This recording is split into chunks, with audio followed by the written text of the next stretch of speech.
Lições bíblicas até os confins da terra, pregando o Evangelho a todos os povos até a volta de Cristo.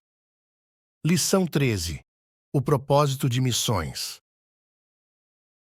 Texto áureo.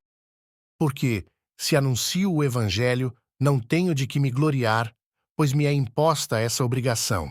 E ai de mim se não anunciar o Evangelho. 1 Coríntios, capítulo 9, versículo 16. Verdade prática. Pregar o Evangelho a toda a criatura não é uma opção, mas uma imposição divina. Leitura bíblica em classe. Apocalipse, capítulo 5, versículos de 9 a 14.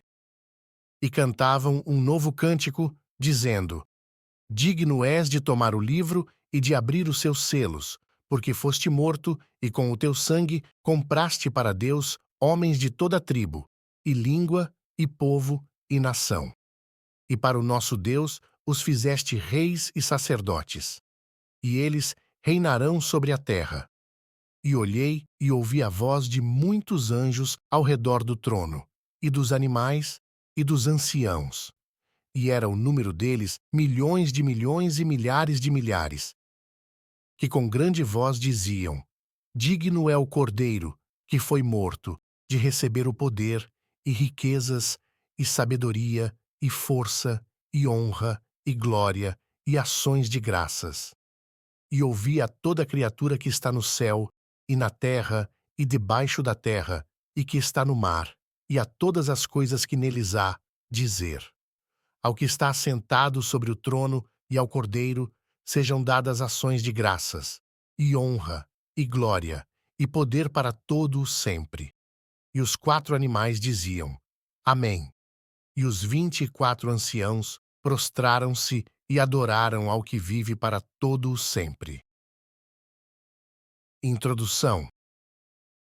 O propósito da Igreja de Cristo neste mundo é o de proclamar a mensagem de salvação até Jesus voltar. Claramente, a palavra de Deus nos mostra que a missão da Igreja envolve um propósito global, ou seja, a missão de pregar o Evangelho a cada criatura. Não importa a língua, a cultura ou o contexto econômico, cada pessoa deste mundo deve conhecer a respeito de Jesus e de sua mensagem de salvação. Esse é o assunto que estudaremos nesta semana. Tópico 1. O alvo da obra missionária. 1. O fundamento da realidade salvífica. Numa leitura atenta do livro do Apocalipse, é possível perceber o propósito de Deus de redimir a humanidade desde o livro de Gênesis. Por exemplo, em Apocalipse, capítulo 5, há o relato de uma grande multidão de pessoas redimidas pelo sangue de Jesus. Digno és de tomar o livro e de abrir os seus selos, porque foste morto e com o teu sangue compraste para Deus homens de toda tribo, e língua, e povo, e nação. Isso aqui é o resultado produzido pela obra de Cristo no Calvário. Nesse sentido, anunciar essa realidade salvífica para todo ser humano é o alvo sublime de nossa missão. 2. Um propósito global. Em Mateus, capítulo 28, versículos de 18 a 20, a palavra toda traz a mesma conotação de alcance em que encontramos em Apocalipse, capítulo 5. Isso reitera o princípio universal de nossa missão. Nesse caso, pregar o Evangelho a todos os povos para resultar em conversão de milhões de pessoas de todas as etnias é o propósito glorioso de Deus para a sua Igreja. Essa noção de universalidade, ou totalidade, relacionada ao alcance do Evangelho, nos responsabiliza como parte integrante desse poderoso e grandioso projeto de Deus, a obra missionária. Diante dessa assertiva, nosso dever básico é o de proclamar o Evangelho a todos os povos. Sinopse 1. O alvo da obra missionária é apresentar o plano de salvação a todo o pecador. Tópico 2. Pregar o Evangelho. A responsabilidade de todo cristão. 1. Qual é a nossa disposição? como está a nossa disposição em levar o Evangelho a todo o mundo? Você sabia que a vinda do Senhor Jesus tem a ver com a execução dessa ordenança?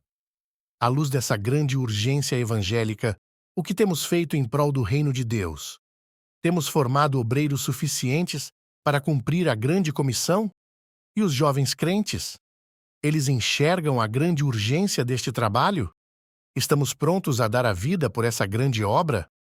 Essas perguntas contribuem para atestarmos uma grande realidade, ou seja, se a Igreja não atender ao apelo divino da grande comissão, se houver omissão por parte de seus líderes, e se os crentes não se dispuserem a ir ao campo, e se o mundo não receber o Evangelho nesta dispensação da graça, haverá um duro juízo contra os negligentes. 2. Pois me é imposta essa obrigação. O apóstolo Paulo via a responsabilidade de pregar o Evangelho como uma obrigação imposta a ele. A expressão "ai de mim se não pregar o Evangelho" tem dois sentidos claros. 1. A obrigação. 2. A punição. O apóstolo estava consciente de que pregar o Evangelho é uma obrigação que incide privilégio, pois é a partir do que Cristo fez por nós. Nesse sentido, é um ato de obediência a Deus. Contudo, essa obrigação também leva em conta a punição em relação à recusa sistemática dessa obrigação imposta ao apóstolo. Ora, pregar o Evangelho não é uma opção para o cristão, mas uma imposição divina. Sinopse 2. Pregar o Evangelho é a obrigação de cada crente. Conclusão. Há um propósito divino quanto a proclamar a mensagem de salvação ao pecador. Não podemos, então, desviar 1 milímetro desse santo propósito. De fato, evangelizar não é uma opção. Pelo contrário, é uma imposição divina como resultado do que o Senhor Jesus fez em nossas vidas por intermédio do Espírito Santo. Portanto, preguemos a boa notícia para todo o pecador e em qualquer lugar em que ele se encontrar. Esse é o mais nobre e sublime propósito da Igreja de Cristo.